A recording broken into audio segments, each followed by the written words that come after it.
Welcome back in लक्ष्य academy. My name is Nitin Gupta, PGD maths. अभी हम जो है स्टार्ट करते थे थ्री डायमेंशनल ज्योमेट्री। उसमें कई टॉपिक्स हमने पढ़ाए पुरानी वीडियोस में आपको। आज मैं एक नए टॉपिक के बारे में बता रहा हूँ, थ्री डायमेंशनल ज्योमेट्री का। उसमें मैं आपको ये बता रहा हूँ कि अगर कोई भी पॉइंट दे रखा है आपको और उस पॉइंट का फुट निकालना चाह रहा हूँ मैं, ठीक है, इसी एक गिवन लाइन पर लाइन दे रखी है। सपोज करिए x minus x1 upon a equal to y minus y1 upon b equal to z minus z1 upon c। तो हमें ये दिख रहा है एक पॉइंट है हमारे पास x1 y1 z1 और ये लाइन दे रखी है। और अगर हम इस लाइन पर परपेंडिकुलर ड्रॉप करेंगे तो परपेंडिकुलर जिस पॉइंट पर काटेगा इसको तो उसे कहेंगे फुट ऑफ परपेंडिकुलर, क्या कहेंगे? फुट ऑफ परपेंडिकुलर, ठीक है। ये फुट ऑफ परपेंडिकुलर है। ये पूछा जाता है कि अगर किसी भी पॉइंट से अगर आप परपेंडिकुलर को ड्रॉप करते हैं किसी गिवन लाइन पर तो वहाँ पर फुट ऑफ परपेंडिकुलर क्या होगा। और फुट ऑफ परपेंडिकुलर ड्रॉ करने के बाद निकालने के बाद हमें यहाँ पर इमेज भी निकालने को कहा जाता है। तो सबसे पहले तो हम फुट ऑफ परपेंडिकुलर निकालेंगे। कैसे निकालना है हमने आपको बताया कि इस पॉइंट की अगर हम बात करें तो ये वाला जो पॉइंट है, ठीक है, ये वाला जो पॉइंट है वो इस लाइन पर है। और लाइन पर हम पहले क्या करेंगे, इसका जनरल पॉइंट निकालेंगे। तो जनरल पॉइंट निकालने के लिए हमने आपको बताया था कि पूरी लाइन पर हम क्या करेंगे, किसी कांस्टेंट के बराबर ले लेंगे। तो x की वैल्यू यहाँ पर कितनी आएगी बताएं, a लैम्डा प्लस x1। इसी तरीके से y की बात करें तो y की वैल्यू होगी b lambda plus y1। z की बात करेंगे तो क्या हो जाएगा हमारा c लैम्डा प्लस z1। इस तरीके से आपने देखा कि ये जो पॉइंट है हमारा ये जनरल पॉइंट निकल के आ गया। अब ये जनरल पॉइंट है तो इसका मतलब है कि इस जनरल पॉइंट को आप इस पॉइंट के लिए भी यूज कर सकते हैं क्योंकि ये वाला पॉइंट भी है तो लाइन पर ही। और जब लाइन पर तो लाइन पर जनरल पॉइंट है आपने निकाला तो मान लिया कि वो जनरल पॉइंट आपको यहाँ पर आ गया क्योंकि जनरल पॉइंट का मतलब था मूविंग पॉइंट। वो कहीं पर भी हो सकता है, आपकी कंडीशन के अकॉर्डिंग कहीं भी दिया जा सकता है। अभी आप बात कर रहे हो इस पॉइंट की बात कर रहे हो तो इस पॉइंट के लिए आप क्या करेंगे, जनरल पॉइंट मान लेंगे। तो अगर ये मान लिया आपने कि ये पॉइंट आपका मिल गया और ये पॉइंट आपका हो गया फिर a lambda plus x1 b lambda plus y1 और c लैम्डा प्लस z1। ये आपका पॉइंट मिल गया। सपोज इस पॉइंट को हमने p कह दिया और जिस पॉइंट का से फुट ऑफ परपेंडिकुलर निकालना था उस पॉइंट को हमने क्या मान लिया, a मान लिया, ठीक है। अब हमें p निकालना है। अब p के हमने कोऑर्डिनेट मान लिए यहाँ पर कितने हैं हमारे पास, a lambda plus x1 b lambda plus y1 और c लैम्डा प्लस z1, ठीक है ना। अब आप यहाँ पर ये देखेंगे कि भाई ये जो हमने परपेंडिकुलर ड्रॉप किया है तो परपेंडिकुलर जो ड्रॉप किया है तो परपेंडिकुलर के थ्रू इसके साथ कितने डिग्री का एंगल बनेगा, 90 डिग्री का एंगल बनेगा। कितने का बनेगा, 90 डिग्री का एंगल बनेगा। तो अब आपको क्या करना है यहाँ पर कि अगर ये दोनों लाइनें आपस में परपेंडिकुलर हैं तो इनके बीच में कंडीशन होती है। मैंने आपको बताया कि दो लाइनें अगर परपेंडिकुलर होती हैं और एक लाइन के डायरेक्शन a1 b1 c1 हो और सेकंड लाइन के a2 b2 c2 हो तो दोनों के बीच में कंडीशन क्या होती है, a1 a2 plus b1 b2 plus c1 c2 should be 0। ये जो है कंडीशन होती है दो लाइनों के परपेंडिकुलर होने की। तो अब आप देख रहे हैं यहाँ पर कि ये वाला जो सेगमेंट है इस लाइन पर क्या है, परपेंडिकुलर है। तो इनके डायरेक्शन रेशियोज के बीच में भी यही कंडीशन यूज की जाएगी यहाँ पर। तो बताए इसके डायरेक्शन रेशियोज तो मुझे मिल गए कितने, इसके direction ratios a b c जो लाइन की इक्वेशन में जो नीचे लिखे जाते हैं ये क्या होते हैं, उस लाइन के डायरेक्शन रेशियोज होते हैं। वो लिख दिया आपने a b c, ठीक है। अब इसके डायरेक्शन रेशियोज और पता कर लो क्योंकि जब भी भाई परपेंडिकुलर की बात आएगी तो दोनों के डायरेक्शन रेशियोज पहले पता होना चाहिए हमें, तभी तो हम ये वाली कंडीशन को यहाँ पर अप्लाई कर पाएंगे भाई। क्योंकि दोनों लाइन के डायरेक्शन रेशियोज के करस्पॉन्डिंग प्रोडक्ट का सम क्या होना चाहिए, 0 होना चाहिए। तो अब डायरेक्शन रेशियोज निकालने तो इसके डायरेक्शन रेशियोज तो मुझे दिख गए, साफ साफ नजर आ रहा है, लेकिन इसके नहीं दिख रहे हैं। लेकिन हमें ये जरूर पता है कि इस लाइन के हमें दोनों एंड पॉइंट पता है कौन सी है। इस सेगमेंट की अगर बात करें तो इसका एक एंड पॉइंट a है दूसरा p है।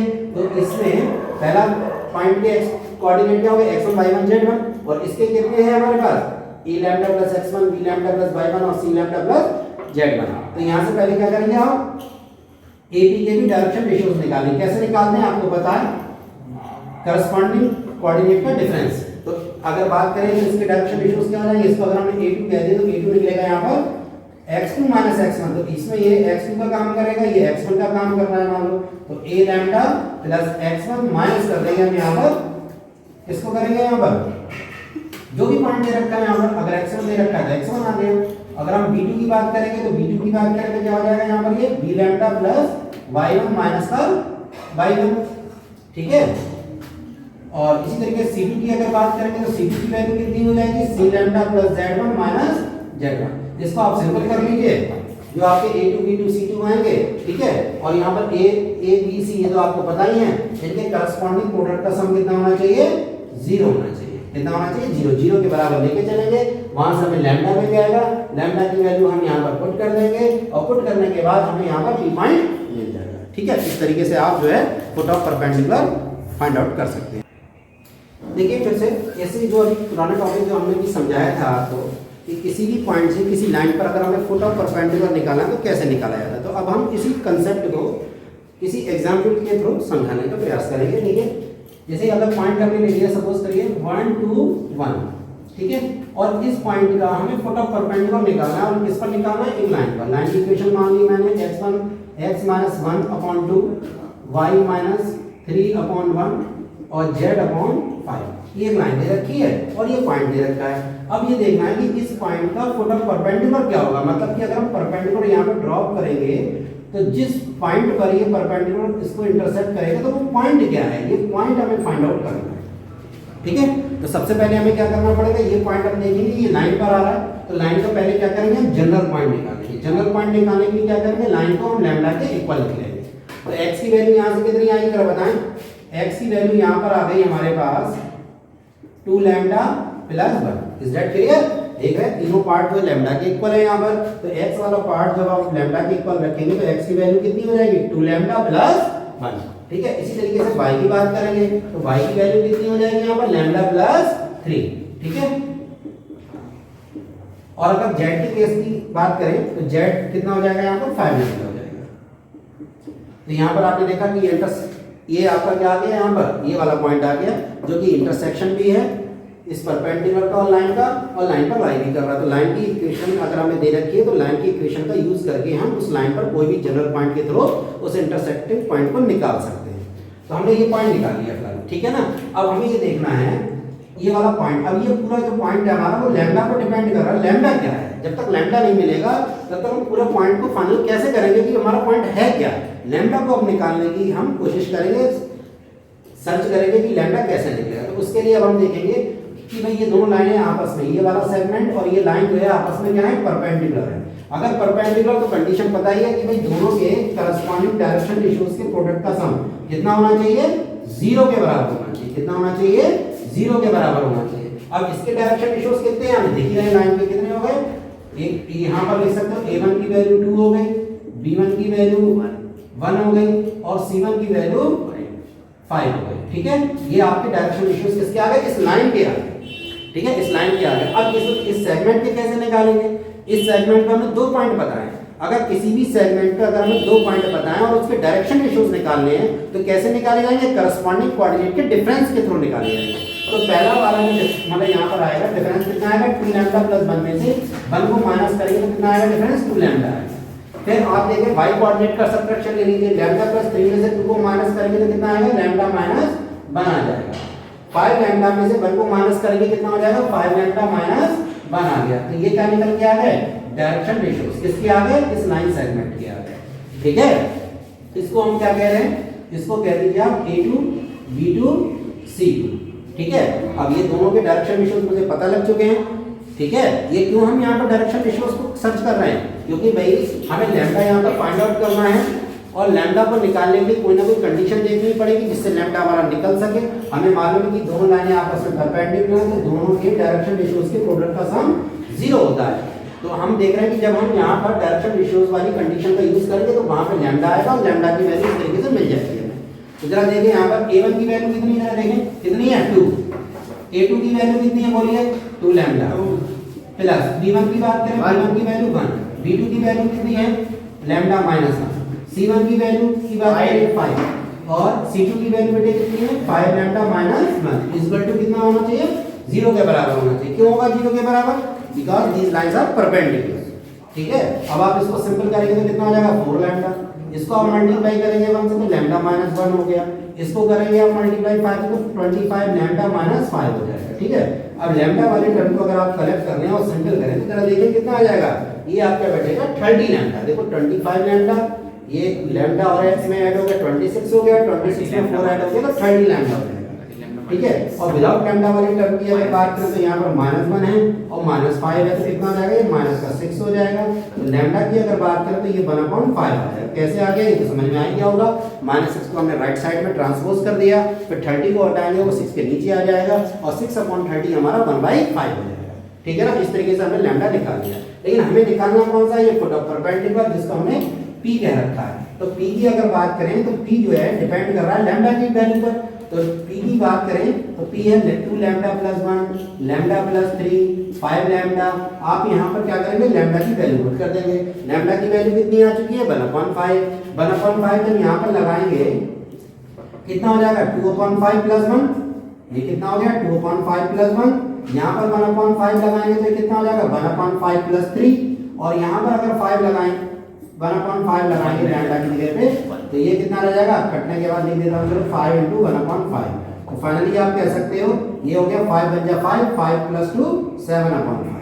ठीक है, और ये 5 3 जा 15, 15 1 16, 16/5 हो गया, और ये कैंसिल हो जाएगा 1 हो गया। तो ये जो P निकल के आया वो फुट ऑफ परपेंडिकुलर हो गया। क्या हो गया, फुट ऑफ परपेंडिकुलर हो गया। ठीक है, जो कि कहां से ड्रॉ किया गया था परपेंडिकुलर, 1, 2, 1 पॉइंट से। ठीक है, किस पर ड्रॉ किया गया था, इस लाइन पर ड्रॉ किया गया था। तो इस कंसेप्ट से आप जो है किसी भी पॉइंट से किसी लाइन पर परपेंडिकुलर का फुट निकाल सकते हैं। इसके लिए आप लोगों ने क्या किया, पूरी लाइन की इक्वेशन को लैम्डा के बराबर मान लिया, वहां से आपने जनरल पॉइंट निकाल लिया। जनरल पॉइंट क्या निकल के आया, जो भी निकल के आया, मान लिया कि वो जनरल पॉइंट हमारा ये इंटरसेक्टिंग पॉइंट है, तो उस जनरल पॉइंट को आपने इंटरसेक्टिंग पॉइंट की जगह पे शिफ्ट कर देना है। मान लिया कि वो इंटरसेक्टिंग पॉइंट है। अब हम देखेंगे कि भाई ये दोनों लाइनें अगर परपेंडिकुलर, तो दोनों के डायरेक्शन रेशियोज के प्रोडक्ट का सम कितना होना चाहिए, 0 होना चाहिए। ये कंडीशन हमारे दिमाग में रहनी चाहिए कि अगर परपेंडिकुलर है तो हम यहाँ से देख लें कि डायरेक्शन रेशियोज कितने हो गए हमारे। इस लाइन के नीचे जो कंपोनेंट दे रखे हैं वो डायरेक्शन रेशियोज हो गए, उनको हमने A1 B1 C1 कह दिया। इसी तरीके से हम इस सेगमेंट की बात करेंगे। इस सेगमेंट में हमें डायरेक्शन रेशियोज नहीं दे रखे थे, लेकिन इनमें दोनों एंड पॉइंट दे रखे थे। और जब एंड पॉइंट दे रखे तो डायरेक्शन रेशियोज कैसे निकालते हैं, करस्पॉन्डिंग कोऑर्डिनेट के डिफरेंस के थ्रू। मतलब कि x में से x वाला कोऑर्डिनेट माइनस कर दिया तो ये आ गया, y में से y को माइनस कर दिया तो ये वाला कोऑर्डिनेट, ये कोऑर्डिनेट आ गया y कोऑर्डिनेट, और z कोऑर्डिनेट में से z वाला कोऑर्डिनेट माइनस कर दिया तो यहाँ पर आपका जो आपके डायरेक्शन रेशियोज का जो थर्ड कंपोनेंट है वो मिल गया आपको। इस तरीके से हमने इसको जो निकल के आया उनको A2 B2 C2 कह दिया।